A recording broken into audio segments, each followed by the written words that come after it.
A 15-year-old boy found himself standing amid utter destruction. The ground was littered with debris, the skies hung heavy with ash, and the silence was so thick it pressed against his ears. It seemed there wasn't a single soul left alive. The place was unfamiliar, as if torn from the depths of a nightmare. He turned, trying to make sense of the wreckage, when a voice pierced the silence. "There is a human." Looking down from a ledge, he saw a tall, powerfully built man standing near the edge of an abyss, eyes locked on him. "I've been waiting," the stranger said. Just as he tried to make sense of it, his eyes snapped open. It was only a dream, a vivid, unsettling dream. Sora, now awake, heard his mother calling out, warning him that if he didn't get up soon, he'd be late. He dragged himself from bed and shuffled into the bathroom. As he brushed his teeth, the dream still lingered, heavy in his mind. What did it mean by abyss? He muttered to himself. Then, catching sight of his nearly naked father walking past the door, Sora choked and spit out his water. "You overslept again," his father said casually, unconcerned by his near nudity. Irritated, Sora shot back, "Don't lump me in with kids. I'm 15 already." His father smirked and flexed. "Look at this strong body," he teased. "It's an eyesore," Sora groaned, to walk around a tiny apartment seeing that every day. Still unfazed, his father replied, "We'll have a big house soon. Then you and Rika will each have your own room." "You've been saying that for 5 years," Sora said, voice tinged with disbelief. His father chuckled and mentioned how life had gotten better since his older son joined the Special Forces. That reminder tugged at Sora's thoughts. His brother had enlisted 3 years ago, and he was planning to join the army as well. He glanced at his family, a sometimes foolish father, a mother who seemed tough but cared deeply, and a home that, though modest, was full of warmth. Yet he couldn't shake the sense that he would soon have to leave this life behind. What he didn't expect was just how soon. Just as he reached for breakfast, the ground trembled violently. An earthquake? Sora rushed to the window and froze. From the center of the city, a colossal structure was rising. A tower, one that hadn't been there moments ago. The Advent Tower. Its sudden appearance sent chills down his spine, and he couldn't ignore the eerie link to his recurring dream. News reports flooded the television, warning citizens to stay indoors. Sora's mother tried calling his brother. They were told he'd return as soon as the Special Forces allowed it, but that was the last they heard from him. Soon, more towers emerged, 20 in total, rising across the world. No one knew why. The news lost connection. No updates, no explanations, just fear and confusion. Then came the evacuation orders. They were told to pack their belongings and head to designated shelters. His mother left a letter behind in case his brother returned and needed to find them. On the way to the shelter, Sora's mind spiraled. The streets were filled with armored vehicles, some battered and scratched, emitting a foul stench as if they had returned from some horrific battlefield. The tension was suffocating. They arrived at a gymnasium that had been converted into a makeshift shelter. Hundreds of people had already gathered. The air was thick with despair. Hopeless eyes stared blankly at the walls, as if awaiting a silent death sentence. Even there, chaos found its way in. Sora witnessed a scuffle, an older boy accusing a smaller child of stealing his bread. The boy, aggressive and cruel, punched the child and mocked, "You won't live long anyway.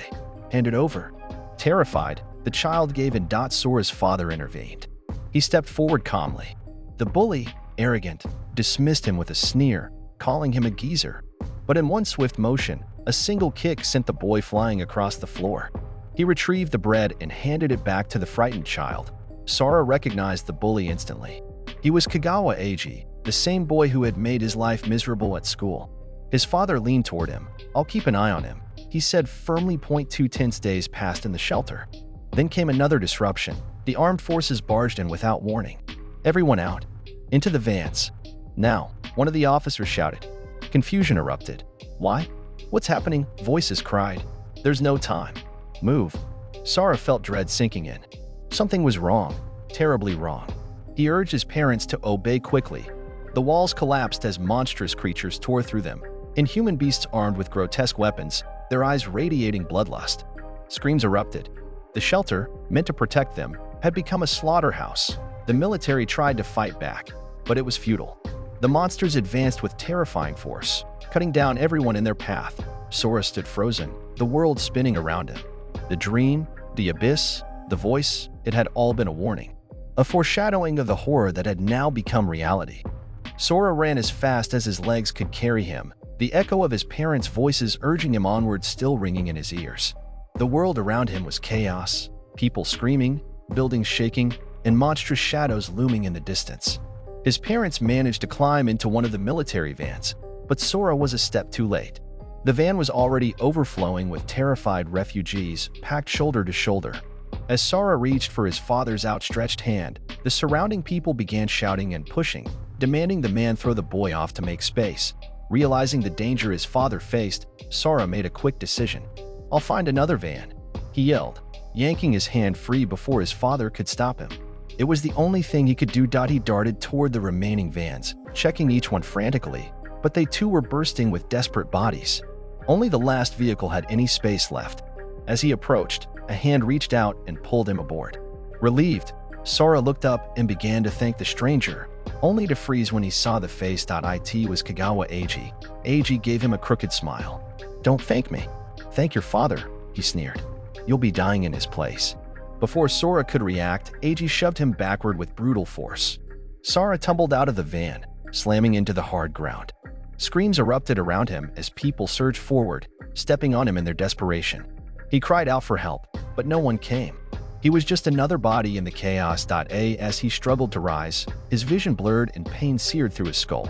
But amidst the agony, he saw it again, the glowing blue figure from his dreams. Radiant and otherworldly, the man's voice echoed in his mind. "I'll be waiting for you, at the edge of the abyss." Before he could make sense of it, a jagged rock struck him hard on the temple, and the world went black. Sora thought he must be dead. Was this what death felt like? But if it was, then why did it hurt so much? He forced himself up, disoriented and bloodied, and stumbled through the ruins. Something monstrous roared behind him. Panic surged. He ran, dodging debris, his mind spinning in confusion. What the hell was happening in this world? First, the earthquakes. Then the mysterious towers. Then Eiji's betrayal. And now, monsters. None of it made sense. Driven by desperation, he picked up a rock and, with a trembling but determined hand, struck one of the pursuing creatures square in the head. The impact cracked the beast's skull, and it collapsed. But what happened next was even stranger. A faint glow pulsed from the wound. Something shimmered on its chest, strange writing like a letter I. Before he could examine it further, the light intensified, shifting from red to a deep purplish blue.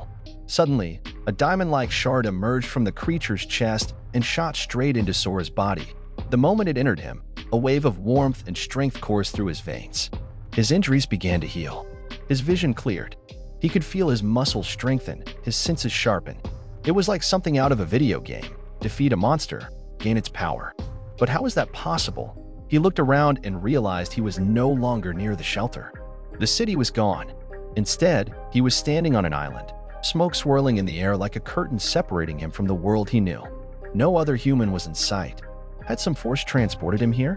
Had the monster shard done this? Alone and uneasy, he explored the terrain. There were no more monsters, at least for now. But something caught his eye, a staircase. Not a normal one, it was floating in the air, each step suspended above the smoky abyss. Cautiously, he decided to descend it.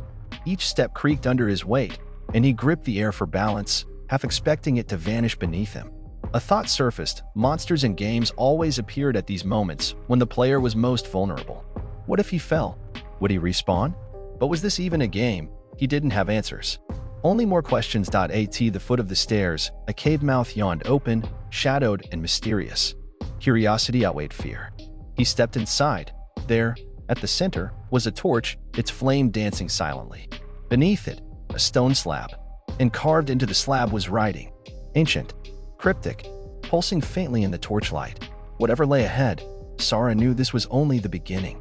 Sora stared at the slab, eyes narrowing as he tried to understand the ancient carvings etched into its surface. The characters were unlike anything he had ever seen, foreign, angular, and ancient. But strangely, they made sense to him. He couldn't explain how, but something within him resonated with the script, as if a forgotten part of himself had awakened. The words, inscribed in cryptic lines, conveyed a single message: gather the fragments scattered across the island's floors, and the path out of the abyss shall be revealed. Hope surged through his veins. A way out. A mission. A purpose. The dreamlike descent into madness had found a direction. Looking back, he realized that the monster he had encountered earlier, though terrifying at first, hadn't been as deadly as it had appeared. If he had survived that, he could survive more. Clutching a battle-worn axe he had made from the remains of a fallen beast, Sora hardened his resolve. Whatever lay ahead, he would face it, alone. But unafraid, he began ascending the strange island's layered structure, realizing something vital along the way. The markings on each monster he encountered weren't random. They bore specific characters that denoted which floor of the island they belonged to. This wasn't chaos. It was a system, an ascending gauntlet. The first few floors were manageable. The monsters snarled and rushed at him, but their strength was within reach. He fought with desperation, but also with precision. Each kill not only brought him closer to the next floor, it made him stronger. With every fragment he absorbed, his wounds closed faster, his muscles surged with new power, and his senses sharpened beyond normal human range. But with each new level, the numbers doubled. And so did the pressure. By the time he reached the 13th floor, he was facing 4,096 monsters. On the 14th, there were 16,384. Yet he pressed on. His strikes became faster, his footwork instinctive. Each victory granted him greater strength, and with that strength, a colder heart. The boy who had once been terrified was transforming into a warrior shaped by death. 3 types of monsters began to define his battles. The first were brutes, immensely strong creatures that came in packs, relying on numbers and coordinated attacks. The second type were stealth beasts, lurking in shadowy caves, waiting for the moment to ambush. They were silent, but lethal. The third and perhaps the most psychologically tormenting were the resurrected. These monsters didn't appear until he had slain all others, emerging from the corpses of the defeated. Persistent, twisted remnants of what had already been vanquished. Sora endured it all. He bled, he screamed, but he never stopped. As the floors rose, so did the monster count, until arithmetic faded into absurdity. The 21st floor greeted him with a staggering 1,048,576 enemies. Time itself became irrelevant. He no longer knew whether it had been months, years, or lifetimes. The sun, if it existed, no longer shone. There was only the metallic taste of blood, the clash of flesh, and the sound of monsters dying by his hand. Somewhere along the way, his hair had grown long, cascading down to his waist, swaying with every motion like a banner of persistence. He barely noticed. Emotion had drained from his face. What once frightened him now only irritated him. What once thrilled him now merely bored. The only 2 truths that remained were, death was everywhere, and he was the one dealing it. At last, he reached the 42nd floor.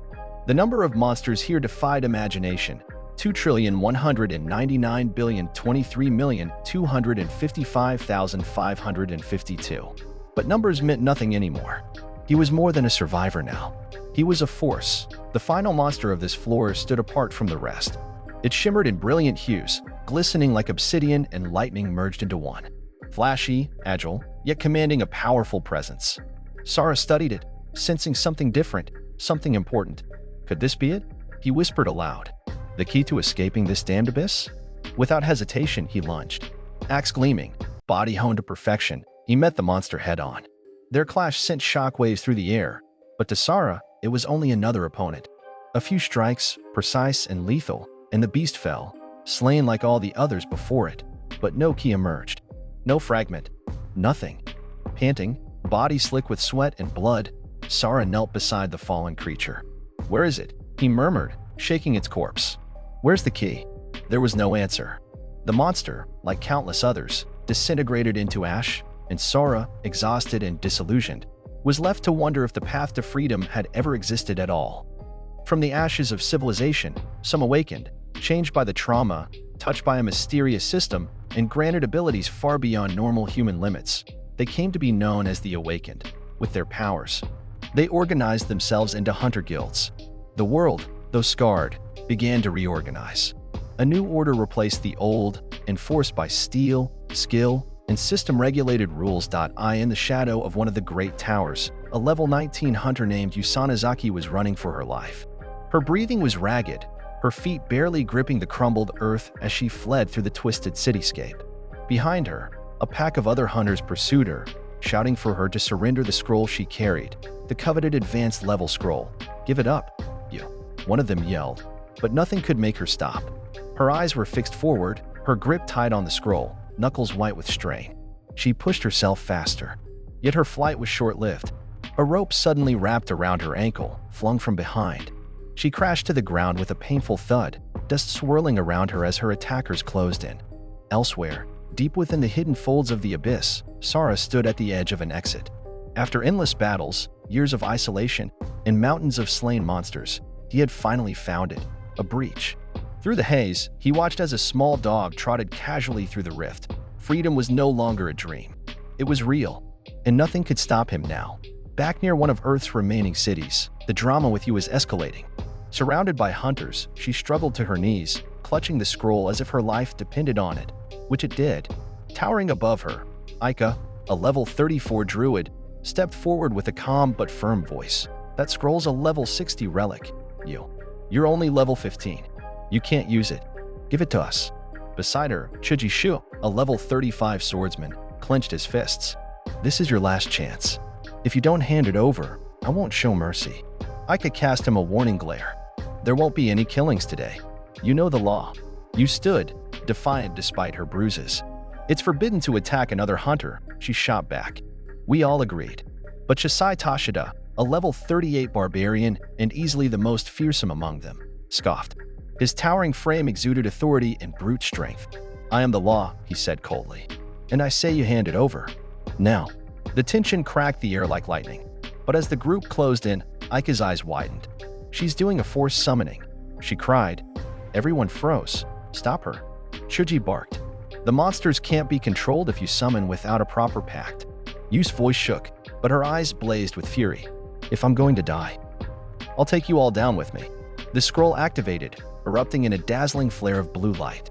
Energy swirled violently. Aika took a step back, her voice barely a whisper. She's brought death upon us. The light cleared. Standing before them was Cerberus, a three-headed dog. But unlike the legends, it was small, level 3, according to the system. The fear among the hunters dissolved instantly, replaced by laughter. That's it, someone said mockingly. All that drama for a puppy? Cute, another chuckled. You risked your life for a level 3 mutt? But then, something else emerged from the circle of light. Something not meant to be summoned. A human-like figure. Or at least, that was the first impression. His body was bloodied, marked by old wounds and fresh scars. His eyes were wild. His aura didn't match any known energy signature. A few stepped back. Is that humanoid? No, something's off. Sora stood there, bathed in light, eyes scanning the world he hadn't seen in what felt like centuries. His voice trembled with overwhelming joy, with disbelief turned to truth. Finally, he whispered, I'm free.